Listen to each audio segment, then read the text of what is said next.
அன்பார்ந்த புதுவை எக்ஸ்பிரஸ் உறவுகள் அனைவருக்கும் வணக்கம். நான் உங்கள் நெறியாளர் வடிவேலு.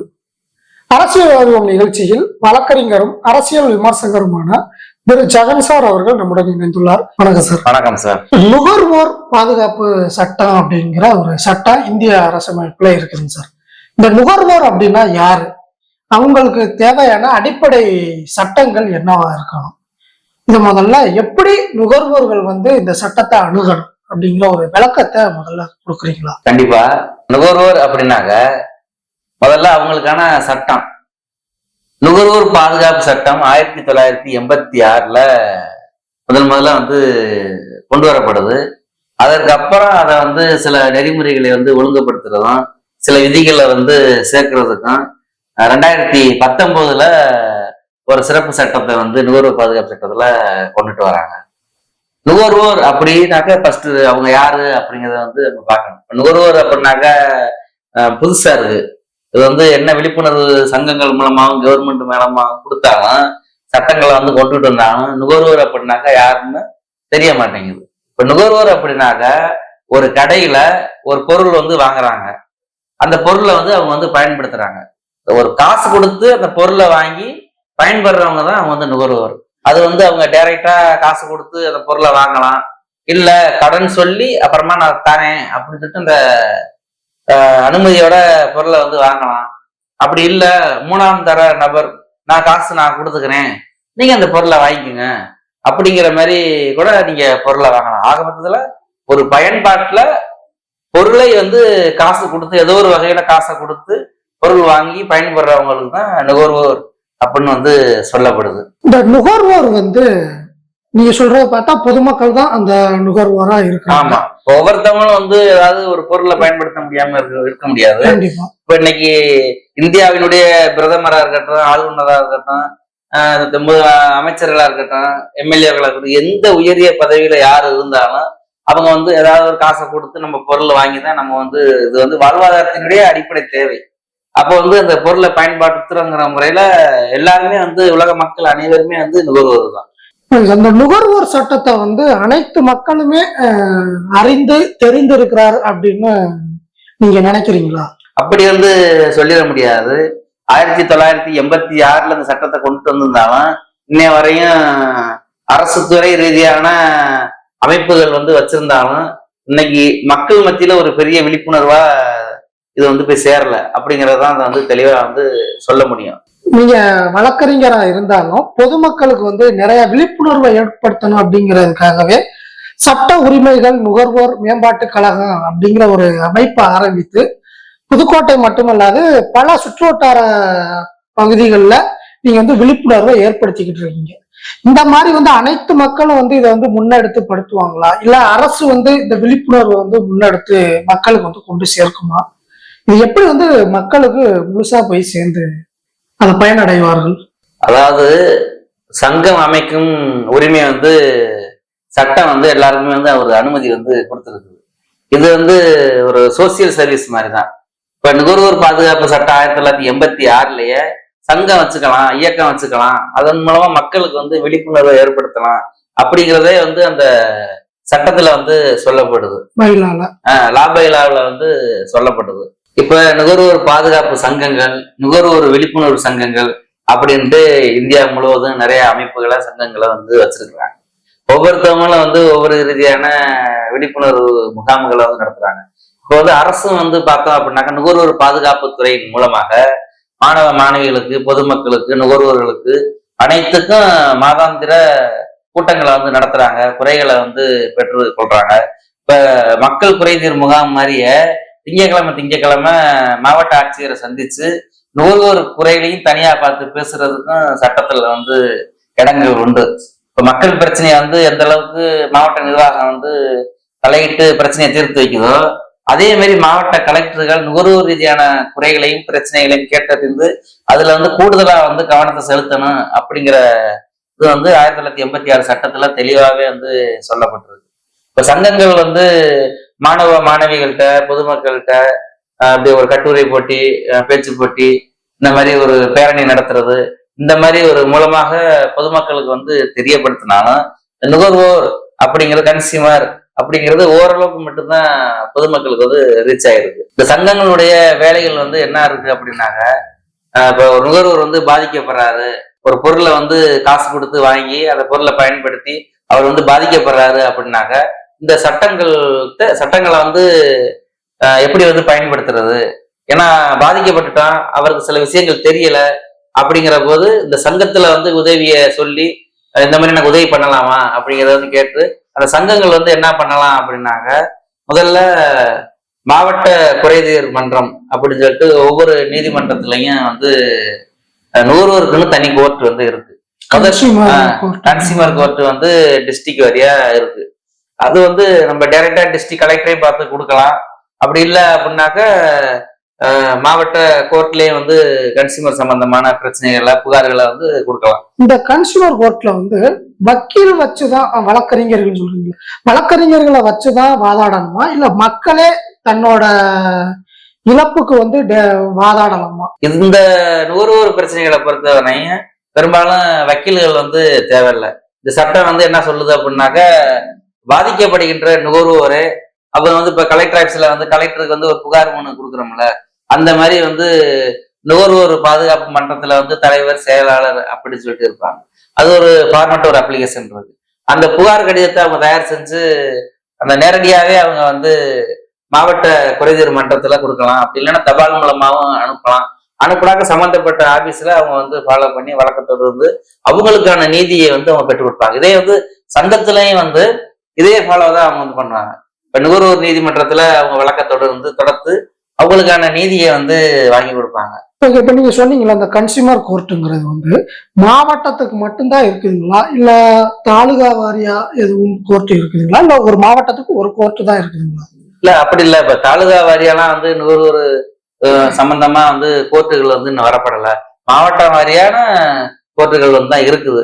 இப்ப மாவட்ட குறைதீர் மன்றத்துல வந்து நுகர்வோர் பிரச்சனைகள் வந்து தீர்க்கப்படல, அவங்களுக்கு வந்து நியாயம் கிடைக்கல அப்படின்னாக்க அவங்க வந்து எங்க போறாங்க அப்படின்னாக்க மாநில குறைதீர் ஆணையத்துக்கு வந்து போறாங்க. அது வந்து எங்க இருக்கு அப்படின்னாக்க சென்னையில ஒரு இடமாகவும் அதனுடைய கிளை வந்து மதுரையில வந்து ஒரு இடமாகவும் வந்து இருக்குது. இப்ப வந்து வக்கீல் வச்சு வாதாடலாமா அப்படின்னு வந்து கேட்பீங்க. இவங்க வந்து டைரக்டா வந்து மனுவை வந்து நீதிபதி தலைவர் செயலாளர் அப்படின்னு சொல்லக்கூடிய நுகர்வோர் பாதுகாப்பு மன்றத்துல அவங்க வந்து டைரக்டா கொடுக்கலாம். இதுல வந்து என்ன ஒரு சிக்கல் வரும் அப்படின்னாக்க, பாதிக்கப்பட்ட நபர் நுகர்வோர் வந்து ஒரு பெட்டிஷனை கொடுக்குறாரு அப்படின்னாக்க எதிர் தரப்புல பொருளை கொடுத்தவங்க அப்படிங்கிற தரப்புல அவங்க வருவாங்க. அவங்க வந்து வக்கீல் வச்சிருந்தாங்க அப்படின்னாக்க இவங்களுக்கு வந்து தெளிவா ஒரு விளக்கத்தை சொல்லி அடிப்படை சட்டங்கள் தெரியாது சொல்லி அந்த நீதிமன்ற வழக்கை வந்து முறையா நடத்துறதுக்கு சிரமப்படுவாங்க. இது வந்து பார்த்தோம்னாக்க ஒரு நாள் 2 நாள் ஒரு வாரத்திலேயே முடிய வேண்டிய வழக்க இது நாட்கள் வந்து இழுத்துட்டே போகும், வாய்தாக்கள் வந்து வாங்கிட்டே போவாங்க. அதனாலதான் வந்து 2 தரப்புக்கு வந்து வக்கீல் தேவைப்படும். எதிர் தரப்புக்கு வந்து வக்கீல் தேவையில்லை, வக்கீல் வைக்கல அப்படின்னாக்க அவங்களும் வக்கீல் வரல, வக்கீல் வைக்கல, இவங்களும் வக்கீல் வைக்கல அப்படின்னாக்க 2 பேரும் வக்கீல் வைக்காம இந்த கேஸை வந்து வாதாடுறாங்க அப்படின்னாக்க சீக்கிரமே வந்து நுகர்வோர் மன்றம் வந்து தீர்ப்பை வந்து வழங்கும். இப்ப இங்க தீர்ப்பு கிடைக்கல, நமக்கு திருப்தி இல்லை அப்படின்னாக்க மாநில நுகர்வோர் ஆணையத்துக்கு வந்து போறாங்க. அதுலயும் வந்து அவங்களுக்கு தீர்வு கிடைக்கல அப்படின்னாக்க டெல்லியில தேசிய நுகர்வோர் ஆணையத்துக்கு போயிட்டு அவங்களுக்கான நீதியை வந்து இது பண்றாங்க. இப்ப மற்ற கேஸுகள் மாதிரி இல்லாம பார்த்தோம்னாக்க இப்ப மாசத்துக்கு எப்படியும் ஒரு 20-30 கேஸுகள் வந்து பெரிய லெவல்ல செய்திகள்ல பத்திரிகைகள்ல வந்து வந்துகிட்டு இருக்கு. நகரங்கள் மற்றும் கிராமங்கள் உள்ள சிறிய கடைகளா இருக்கட்டும் இல்ல பெரிய கடைகளா இருக்கட்டும், ஒரு சில கடைகள் வந்து பில்லே கொடுக்கறது இல்ல பொதுமக்களுக்கு. வந்து அது பொதுமக்களும் அதை கேட்டு வாங்குறதே இல்லை. ஓரமா ஒரு கடையில ஒரு ஜாமான கேட்கறோமா வாங்கிக்கிட்டு பேசாம வந்துடுறோம். அது என்ன ரேட்டு என்ன பில்லு அப்படிங்கறத கேட்கறதே இல்லை. இது ஏன் எழுதப்படாத விதியாவே இருக்கு? இந்த பில்லு கொடுக்கணும் அவங்களுக்கும் தோண மாட்டேங்குது, அதை வாங்கணும்னு மக்களாகிய நம்மளுக்கும் தோண மாட்டேங்குது. இது எதனால, எதற்கு என்ன காரணம் சார்? நுகர்வோர்களுக்கு வந்து பாதுகாக்கும் உரிமை, தேர்வு செய்யும் உரிமை, தகவல் பெறும் உரிமை, குறைதீர்க்கும் உரிமை, நுகர்வோர் கல்வி உரிமை அப்படின்ட்டு நிறைய உரிமைகள் வந்து நுகர்வோர் பாதுகாப்பு சட்டத்துல வந்து வச்சிருக்கிறாங்க. அதே மாதிரி நிறைய உரிமைகள் இருந்தாலும் அது வந்து நுகர்வோர்களுக்கு, பாதிக்கப்படுகின்ற நபர்களுக்கு, பொதுமக்களுக்கு யாருக்குமே வந்து தெரியறது தெரியல. அடிப்படை சட்டங்கள் எங்களுக்கே தெரியலன்னா அப்புறம் எங்களோட கீழே உள்ள பாமர மக்களுக்கு எப்படி தெரியும்? ஆமா, இப்ப வந்து இப்ப கடைகள்ல போயிட்டு பொருள் வாங்குறோம் அப்படின்னாக்க வாங்குற நம்ம தான் வந்து பில்லு கேட்கணும். அப்படி கேட்டாலும் வந்து நிறைய கடைகள்ல வந்து கொடுக்கறது கிடையாது. ஏன் அப்படின்னாக்கா நம்ம பொருள் வாங்கையிலேயே வந்து அதுல வந்து எல்லாமே போட்டிருக்கோம், எல்லா விவரமே போட்டிருக்கோம். அந்த பொருள் வந்து எங்க தயாரிக்கிறாங்க, எக்ஸ்பிரி டேட் வந்து எப்ப, என்ன முத்திரையோட அந்த பொருள் வந்து தயாரிக்கப்பட்டு இருக்கு. இப்ப வந்து ஒவ்வொரு பொருளையும் வந்து ஐஎஸ்ஐ முத்திரை இருக்கும், அக்மார்க் முத்திரை இருக்கும். இந்த மாதிரி வந்து முத்திரைகள் வந்து அதுல வந்து இருக்கும். தரசான்று வந்து அதுல கொடுத்துருப்பாங்க. இந்த பொருள் வந்து பாதுகாப்பானது, மக்கள் வந்து பயன்படுத்தலாம் அப்படிங்கிறது வந்து நிறைய வந்து சொல்லப்பட்டிருக்கும். நம்ம தான் பொருள் வாங்குற நம்ம தான் வந்து பில்லு வாங்குறது கிடையாது. பொறுமை இல்லாம நம்ம வந்துடுறோம். கடையில நிறைய கடைகள்ல வந்து பில்லு கொடுக்கறது இல்லை. ஆனா வந்து கேட்டாக்க சில கடைகள்ல வந்து பில்லு கொடுக்குறாங்க. ஆனா பில்லு இருந்தாதான் சரியான பாதிக்கப்படுகின்ற நபர் வந்து பில்லு, பாதிக்கப்படுகின்ற தன்மை இதெல்லாம் வச்சுதான் நம்ம வந்து வழக்கு வந்து தொடுக்க முடியும். இப்ப நம்ம வந்து நம்ம சங்கத்தின் மூலமாக வந்து என்ன சொல்றோம் அப்படின்னாக்க, ஆணையரை சந்திச்சு, மாவட்ட கலெக்டர்களை சந்திச்சு அந்தந்த மாவட்ட வாரியாக பொருள்களுக்கு வந்து ரசீதுகளை வந்து வழங்கணும் அப்படிங்கிற கோரிக்கையை வந்து அழுத்த திருத்தமா வந்து சொல்லிட்டு தான் வந்துகிட்டு இருக்கோம். அரசு சார்ந்து சில சலுகைகளை பொதுமக்களுக்கு கொடுக்குறாங்க. அதுலயும் நிறைய வந்து மக்கள் வந்து ஏமாற்றம் தான் அடைகிறாங்க. இந்த கொடுக்குற பொருள் வந்து குவாலிட்டி இல்லை, பிளஸ் வந்து ஏதோ ஒரு காரணத்தினால அது வந்து மக்கள் ஏற்றுக்கொள்ள முடியாத ஒரு பொருட்களா இருக்கு. அப்படி இருக்கும் பொழுது இப்ப தனிநபர் ஒரு கடையில கொடுக்குறாங்க அப்படின்னா நம்ம அவங்க மேல வந்து வழக்கு போடலாம். ஒரு அரசு இந்த மாதிரி பண்ணுச்சு அப்படின்னா அந்த அரசு மேல வந்து நம்ம வந்து வழக்கு தொடரலாமா கன்சியூமர் கோர்ட்ல? கண்டிப்பா வந்து வழக்கு தொடரலாம். அது வந்து உதாரணமா வந்து சொல்ல போனோம் அப்படின்னாக்க, இப்ப அரசாங்கம் வந்து இலவசமாக வந்து மருத்துவ சேவைகளை வந்து கொடுத்துட்டு இருக்கு. அரசு மருத்துவமனை வந்து அதுல வந்து இலவசமா வந்து பொதுமக்களுக்கு வந்து மருத்துவம் கொடுத்துட்டு இருக்கிறாங்க. அதுல வந்து பெரும்பாலும் வந்து காசு வந்து வாங்குறது இல்லை. இப்ப தனியாராக இருந்தாலும் அரசாக இருந்தாலும் அந்த இடத்துல நம்ம வந்து பணம் கொடுத்து அந்த பயனை வந்து பெறுகின்ற ஒவ்வொரு நபரும் தான் வந்து நுகர்வோர் அப்படின்னு சொல்றோம். இப்ப அரசு மருத்துவக் கல்லூரி மருத்துவமனைகள்ல ஏதாவது ஒரு விஷயத்துக்கு இப்ப எக்ஸ்ரே இந்த மாதிரி சில சில விஷயங்களுக்கு வந்து காசுகள் வந்து குறைந்த கட்டணத்துல வந்து பெறப்படுது. அதுல ஏதாவது மிஸ்டேக்கு, அதுல ஏதாவது பிரச்சனை அப்படிங்கிற போது அவங்க வந்து டைரக்டா வழக்கு தொடுக்கலாம். அதே மாதிரி இப்ப அரசு போக்குவரத்து துறையில வந்து பஸ்ல நம்ம போகும்போது டிக்கெட் கொடுத்தா நம்ம வந்து டிக்கெட் காசு கொடுத்தா நம்ம வந்து வாங்கலாம்.